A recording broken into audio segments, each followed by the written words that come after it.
നമുക്കൊപ്പം T V പ്രസാദുണ്ട്. Medical കോളേജിൽ urology വിഭാഗത്തിൽ മാത്രമല്ല മറ്റു ഡിപ്പാർട്ട്മെന്റുകളിലും പ്രതിസന്ധി രൂക്ഷമാണ്. ന്യൂറോ സർജറികൾ മുടങ്ങുന്നു. കാർഡിയോളജി വിഭാഗത്തിൽ പ്രതിസന്ധി. ജനറൽ സർജറികളും മുടങ്ങുകയോ മാറ്റിവെക്കുകയോ ചെയ്യുന്ന സാഹചര്യമാണ്. ടി വി പ്രസാദുണ്ട് നമുക്കൊപ്പം.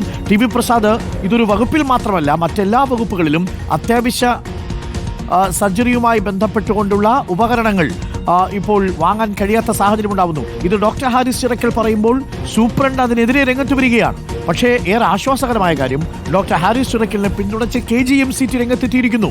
ഡോക്ടർ ഹാരിസ് ചൂണ്ടിക്കാട്ടിയത് മെഡിക്കൽ കോളേജിലെ സാഹചര്യമെന്നാണ് ഡോക്ടർ PG ഹരിപ്രസാദും പറയുന്നത്. ഉപകരണങ്ങൾ വാങ്ങുന്നതിലും ഫയലുകൾ നീങ്ങുന്നതിലും കെടുകാര്യസ്ഥതയാണെന്ന് KGMCT സംസ്ഥാന പ്രസിഡന്റ് ഡോക്ടർ റോസ് നാര ബീഗവും വ്യക്തമാക്കിയിരുന്നു. ടി വി പ്രസാദ്, ഡോക്ടർക്ക് പിന്തുണ ഏറുകയല്ലേ ഡോക്ടർമാരുടെ സമൂഹത്തിൽ നിന്ന് തന്നെ?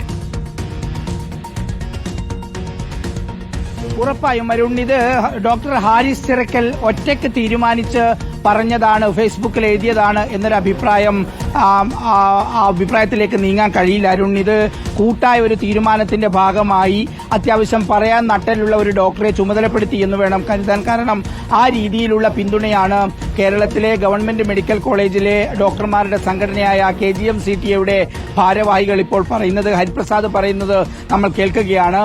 ഒരു രാഷ്ട്രീയ ലക്ഷ്യവും ഡോക്ടർ ഹാരിസ് ചിറക്കലിനില്ല. അതുകൊണ്ട് ഹാരിസ് ചിറക്കലിനെ സംഘടന ചേർത്ത് പിടിക്കും. ഒരു രാഷ്ട്രീയ ലക്ഷ്യത്തിന്റെയും ഭാഗമായിട്ടല്ല. ഈ സിസ്റ്റം, ഈ സംവിധാനം നന്നാകുന്നതിന് വേണ്ടിയാണ് അങ്ങനെ ഒരു തുറന്നു പറച്ചിൽ ഉണ്ടായത്. ഉറപ്പായും ഡോക്ടർ ഹാരിസിനൊപ്പം നമുക്ക് ചേർന്ന് നിൽക്കണം അരുൺ. കാരണം ഡോക്ടർ ഹാരിസ് ഇന്നലെ ഇത് തുറന്ന് പറഞ്ഞില്ലായിരുന്നുവെങ്കിൽ ഇതൊന്നും ആരും അറിയാതെ മുങ്ങിപ്പോകുമായിരുന്നു.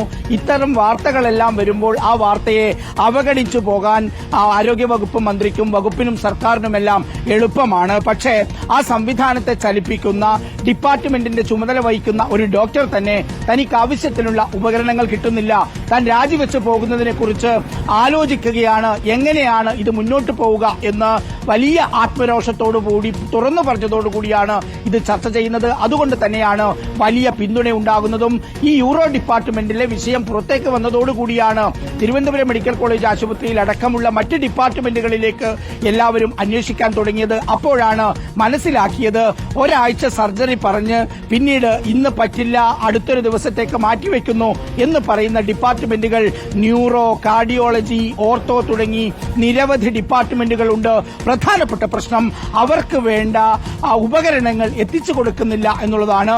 അതിന് ചുമതലപ്പെട്ടവർ അവർക്ക് വേണ്ട പണമില്ല എന്ന് പറഞ്ഞ് കൈമലർത്തുന്നു. ആ പണം എത്തിച്ചു കൊടുക്കാൻ വേണ്ടി അതിന് സൗകര്യം ഒരുക്കേണ്ട ആരോഗ്യവകുപ്പും ആരോഗ്യമന്ത്രിയും വാർത്തകളെ പഴിച്ചു നടക്കുന്നു എന്നുള്ളതാണ് ഇതിലെ പ്രധാനപ്പെട്ട പ്രശ്നം അരുൺ.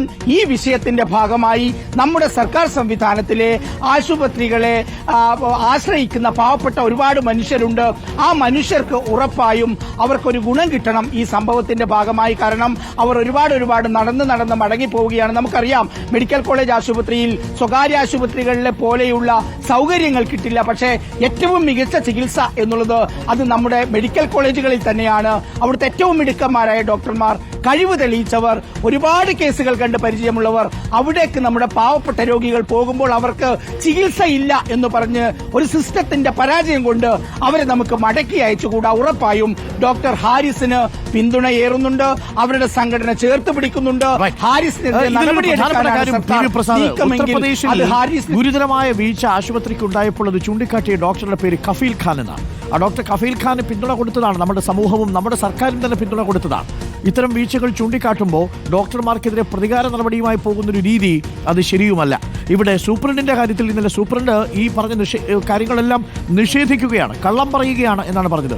എന്നാൽ ഇന്നിപ്പോൾ മറ്റു വകുപ്പുകളിലെ ഡോക്ടർമാർ കൂടി അത് സത്യമാണെന്നും ഡോക്ടർ ഹാരിസ് തന്നെ ഇത് പലതവണ സൂപ്രണ്ടിന്റെ ശ്രദ്ധയിൽ പെടുത്തിയിട്ടുണ്ട് എന്നുള്ളതും വ്യക്തമാവുന്നൊരു സാഹചര്യം കൂടിയുണ്ട്. അങ്ങനെയാണെങ്കിൽ ആരോഗ്യവകുപ്പ് മന്ത്രിയുടെ സെക്രട്ടറിയെ തന്നെ പോയി നേരിട്ട് കണ്ട് കാര്യങ്ങൾ പറഞ്ഞിട്ടും എന്തുകൊണ്ട് ഇതിന് പരിഹാരമാകുന്നില്ല എന്നതിൽ ഏറ്റവും പ്രധാനപ്പെട്ട കാര്യം